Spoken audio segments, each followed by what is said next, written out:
So what are the differences in tone and sound of different size and priced amps? Well, I've got 4 different amps from $39 to $1,000, and I thought it would just be fun to compare them from a cost and size perspective. So to kick it off, I've got the Legato 10-watt mini-amp at just $39 from Amazon. Then I've got the Donner 10-watt mini-amp at around $80 on Amazon. And next is the Fender Super Champ X2 at around $350. And finally the Fender Hot Rod Deluxe version 4 at around 700 U's to 1000 U. Now, this isn't going to be by any means a shootout because that would just be silly. Just an informative video showing those who are interested what different size and price makes with regards to amps. So let's get started. I'll play clean tones and then use the overdrive side of each amp, no pedals, just the amps themselves, and I'll add a large room stereo reverb in post just because I like it.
The Legato for a mini amp is quite loud, and the clean tones are pretty good for a budget friendly pocket and someone who just wants to amplify the guitar for practicing.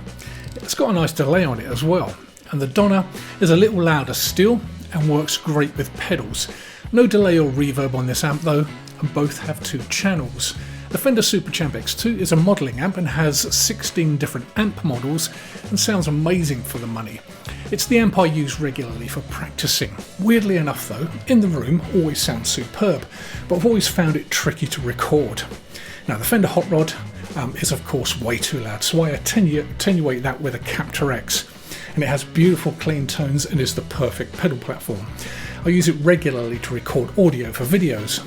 Some more clean tones and then into the overdrive tones.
Interesting, isn't it, that the overdrive channels of the cheaper amps are very spitty and the EQ is somewhat lacking.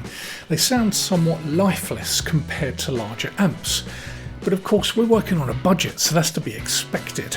Although having said that, the Fender Hot Rods drive channel is not known for being any good, which is why anyone that uses that amp uses the clean channel and puts pedals in front of it.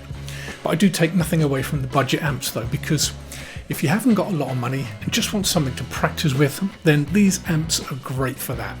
Well, I hope you found this video useful in some way, and if you did, check that one out next. Cheers.